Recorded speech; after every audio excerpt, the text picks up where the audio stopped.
साथियों को सादर जय भीम। साथियों, आज एक ऐसा दिवस है। आज के दिवस से भारत के प्रथम दर्जे के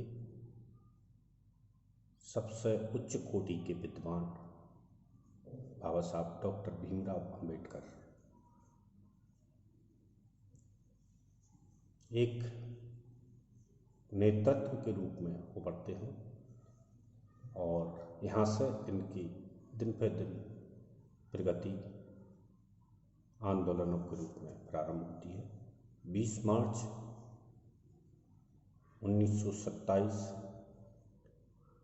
महाड़ दिवस चपदार तालाब के रूप में माना जाता है। 20 मार्च 1927 के बारे में अधिकतर साथी जानते हैं। हम बहुजन आंदोलन का अध्ययन करते हैं तो हमें मालूम होता है कि कुछ महत्वपूर्ण दिन या दिनांक अधिकतर बहुजनों को याद रहती हैं, जैसे तथागत जी की जयंती, बाबा साहब डॉक्टर भीमराव अंबेडकर का जन्म दिवस, बैसाखी पूर्णिमा, 14 अप्रैल विशेष रूप से मनाए जाते हैं। इसी मनाने की कड़ी में बहुजन समाज दिवस 15 मार्च, पूना पैक्ट दिवस, धम्म दीक्षा दिवस 14 अक्टूबर, अशोका विजयदशमी, बाबा साहब भीमराव अंबेडकर परिनिर्वाण दिवस 6 दिसंबर। इसी प्रकार से 20 मार्च 1927 का दिन इतिहास में स्वर्ण अक्षरों में लिखा जाने वाला दिन है तथा भारतीय इतिहास का आंदोलन का बहुत ही प्रथम दर्जे का दिवस है। महत्वपूर्ण इतना कि इतिहास में इस दिवस की अमिट छाप है। 20 मार्च 1927 की सफलतम कामयाबी के उपरांत बाबा साहब डॉक्टर अंबेडकर के कार्यों की प्रगति जंगल में लगी आग की तरह संपूर्ण भारत में फैलने लगी। तत्कालीन विपक्ष का पूरा एक जो गुट था, वह बाबा साहब को नेता मानने से इनकार करता था। वह भी बाबा साहब का लोहा मानने लगा था। महाड़ आंदोलन है बाबा साहब डॉक्टर भीमराव अंबेडकर के महत्वपूर्ण कार्यों में से एक था। बाबा साहब ने अस्पृश्य समाज के लोगों को महाड़ चपदार तालाब बुलाकर मानवीय हकों के लिए आंदोलन करने को प्रेरित किया। इस आंदोलन का तात्कालिक कारण बना सीताराम बोले का प्रस्ताव, जो उन्होंने मुंबई के विधि मंडल के पास करवाया। महाड़ नगर पालिका ने अपने स्वामित्व का अधीन तालाब को अछूतों के लिए खोल दिया सन 1924 में, लेकिन शोषण करने वाले जो अपने आप को एक उच्च कोटि की जाति के स्वर्ण माने जाते थे के डर से अछूतों ने मानवीय हक का उपयोग नहीं किया। इसलिए बाबा साहब डॉक्टर अंबेडकर जी ने दिनांक 19 एवं 20 मार्च 1927 को महाड़ में बहिष्कृत रखने का निश्चय किया। इसके लिए आसपास के सभी छोटे छोटे गांव खेड़ों में तूफानी प्रचार किया गया।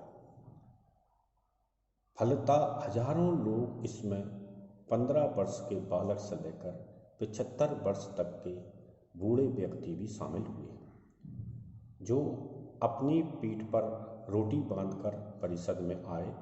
मुख्य आकर्षण यह था कि इसमें महिलाओं की संख्या बहुत थी। वैसे डॉक्टर अंबेडकर इस बात का ज़्यादा ध्यान रखते थे कि और यह कारण है कि बहुजनों की बहन बेटियां एवं माताएं पुरुषों के साथ कंधे से कंधा मिलाकर आंदोलनों में भाग नहीं लेती। तब तक इस आंदोलन का पूर्ण रूप से सफल होना संदिग्ध रहता है। आज के बहुजन आंदोलन चलाने वालों को ध्यान में रखना चाहिए, चूँकि पानी मिलना असंभव था, उस पर एक बूंद भी पानी देने के लिए जिन्होंने रोक रखा था वह तैयार नहीं थे। इस परिषद के उपयोग में लाए जाने के लिए पानी खरीदकर काम लाया गया, जो उपयोग में पानी लाया जाने वाला था। इस परिषद के स्वागत अध्यक्ष संभाजी गायकवाड़ एवं अध्यक्ष बाबा साहब डॉक्टर भीमराव अंबेडकर थे। डॉक्टर अंबेडकर का परिषद में भाषण देते समय कई बार गला भर आया। वे अपने दीन दरिद्र लोगों के सम्मुख अपने बाल अवस्था की बातें और उनका कटु अनुभव सबका वर्णन बहुत ही स्पष्ट एवं अपने हृदय की वाणी से कह रहे थे। उनका कहना था कि हम स्पष्ट रूप से कहना चाहते हैं कि हम जब तक अपने आप को स्वतंत्र नहीं मानते और नहीं समझते, तब तक आपको इस प्रकार के जो सभी अधिकार हैं वह मिलने वाले नहीं हैं। तो अंत में हम दो शब्दों में कहकर आज के इस दिवस के महत्व को खत्म करेंगे। ऐसी थी जालिमों की मनमानी, ऐसी थी जालिमों की मनमानी, सबको नसीब ना था अपने हक का पानी, सबको नसीब ना था अपने हक का पानी। जिसने पिलाया पानी हमने उसको कभी नहीं माना, हमने उसकी एक न मानी, हमने उसकी एक नहीं मानी। तो साथियों, महान दिवस की आप सभी को बहुत बहुत शुभकामनाएं, हार्दिक मंगल कामनाएं।